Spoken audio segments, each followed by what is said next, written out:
If your goal is to lose weight on a low-carb diet, snacking can get you in trouble unless you have a few tricks up your sleeve. In this video, I will share 3 low-carb substitutions to high-carb snacks that are not only satisfying, but also good for you. A favorite snack food that does not work on a low-carb diet, or any diet for that matter, is potato chips. Potato chips have a tasty and satisfying crunch, but they have no redeeming qualities when it comes to health value. And because they have been manufactured to have just the right mix of fat, carbs, and salt, they are highly addictive, making you feel out of control when they are nearby.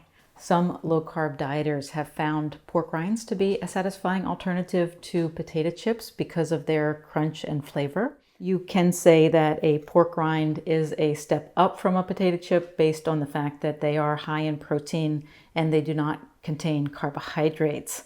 I will occasionally use crushed pork rinds in a recipe as a substitution for high-carb breading, but as a regular snack food, they have limitations. Even though they do not have the same addictive mix of ingredients as potato chips, they can be easy to overeat when used as a snack. Pork rinds are also processed foods, and they have been fried most likely in vegetable oil. These types of oils are commonly used in processed foods because they are inexpensive. However, they do not hold up when exposed to the heat of processing. So just switching from being a regular potato chip snacker to being a regular pork rind snacker is not going to give you the overall positive results that you're looking for. Something that you might want to try is making chips out of cucumber slices. While they do not have the same crunch as potato chips or pork rinds, they do satisfy a salty food craving, and they are certainly a healthier option, being higher in nutrients and healthy fats. Cucumber chips are also self-limiting in regards to portion size because you're not going to go to the store and buy a big bag of them. Cucumber chips are simply dehydrated cucumbers that have been seasoned. Dehydration is an easy task, but it takes time. This batch in front of me is from 1 cucumber. It took about 5 minutes of prep time, but 4 hours in the oven to crisp up. So you'll need to plan ahead for this snack, which is not always a bad thing if weight loss is your goal for your low-carb diet. Now, I will share how to make these snack recipes in the video and put the abbreviated recipes on screen at the end of this video. But you can also print the full recipes from my blog, which I will point you to. The blog post includes the nutrition facts as well as the metric units for my international viewers. There are just 4 ingredients you'll need to make these low-carb salt and vinegar chips: a large cucumber, avocado oil, salt, and apple cider vinegar.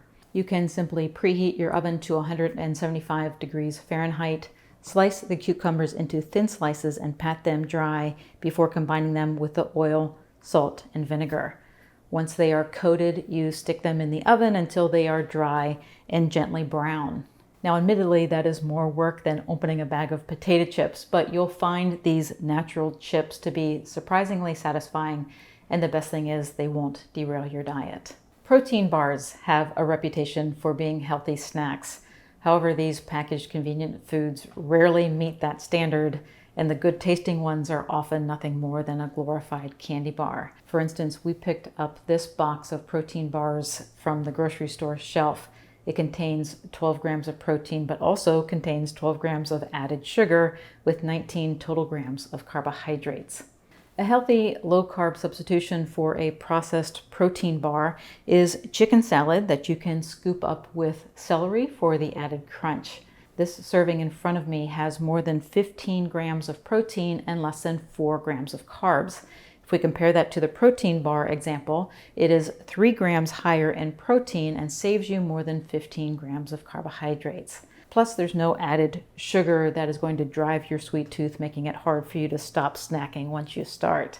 I made this chicken salad with pecans, which are a good low-carb nut choice that kicks up the protein and healthy monounsaturated fats. And while making something at home is not as convenient as opening a box and tearing off a wrapper, this recipe is a great way to use up leftover chicken, and the effort to make it is minimal. All you need to do is dump the ingredients into a food processor. And here again, I will share the ingredients on the video, but you can download the full recipes on my blog post.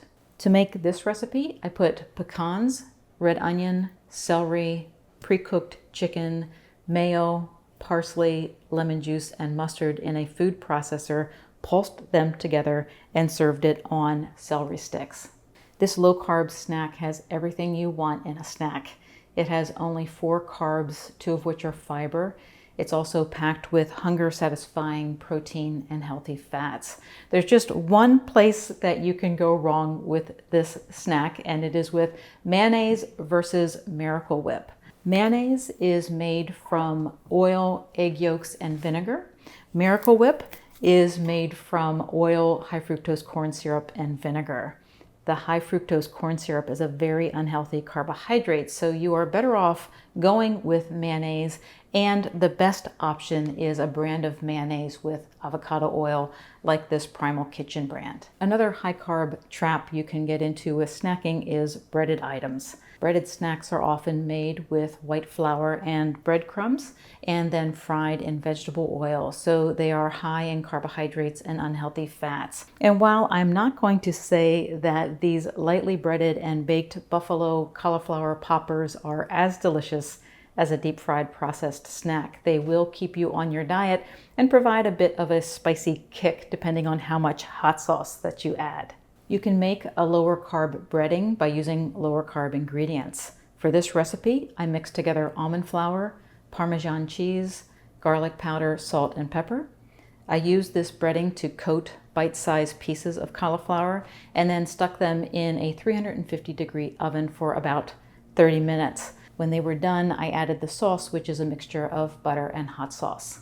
If your goal is to lose weight on a low-carb diet, it is best to minimize snacking. However, we all have those moments when cravings pop up. With a little bit of effort, you can make low-carb substitutions for high-carb snacks. These salt and vinegar cucumber chips will help satisfy a salty craving. The chicken pecan salad on celery puts a stop to hunger and provides a satisfying crunch, and the hot sauce in these cauliflower poppers provides you with a spicy kick. I'll leave you with the abbreviated recipes here on the video, and if you want to print the full recipes, you can do so on my blog post over at drbeckyfitness.com. Thanks so much for watching. Please click the subscribe button to join me here on YouTube, and have a great rest of your day.